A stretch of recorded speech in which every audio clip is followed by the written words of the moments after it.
Our first takeaway surrounded this quote and how it mentions the arts as concrete, fundamental basics that are required in today's society. We all came to an agreement discussing this quote, that the arts have always come second, whether it be considered a necessary subject matter or when it receives little to no funding, unlike other areas such as sports or STEM subjects found in schools. We were relieved to see that the article empowers arts education and highlights its many benefits. Overall, skills such as reading, writing, and computing skills are important, but as teachers, we're excited to see how we can combine these skills with artistic skills. There are so many unique ways a teacher can tackle integrating the arts into their lessons. Therefore, there should be no excuses for not being able to implement it. We can use the design process to help us create transdisciplinary lessons that integrate art. Even Jada mentioned that despite being an arts specialist, she will strive to make arts-based activities that connect to curricula present in other subjects. In other words, arts education should certainly not be treated as a one-way road. When students are given the opportunity to express themselves through hands-on creative means, it'll boost their academic performance. What we took away from this is that as a student, you are more likely going to remember a concept by depicting it visually or through artistic means. You aren't going to remember it by writing a super long essay or being tested on it.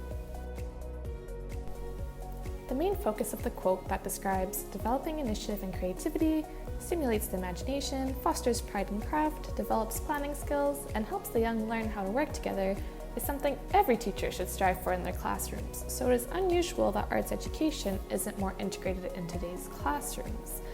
Even the Fine Arts Alberta Program of Studies outlines that opportunity should be provided for enabling the child to grow in independence, individuality, self-realization, self-awareness, and creativity.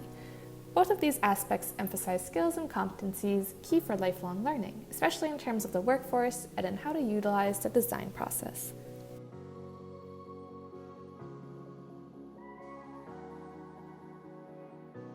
During the start of our discussion, I had my group members help me create a collage for what they gleaned from the article and arts education in general.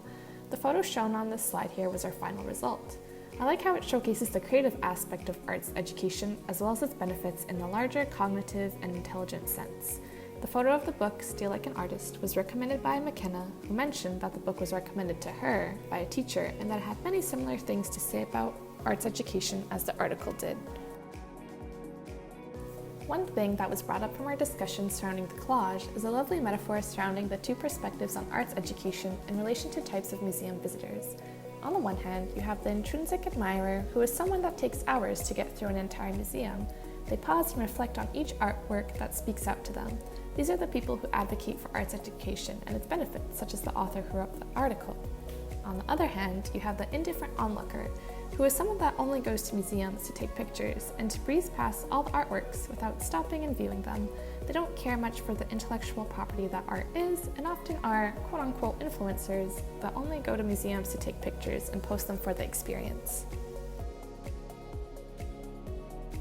For this first question I posed, I was interested to see how my group members would apply their reading to their own teaching specializations. McKenna provided her stance on implementing visual culture in a high school setting, and as mentioned earlier, Jada talked about making her art lessons connect to curricula and other subjects. All in all, the biggest takeaway was in reference to the Eisner quote.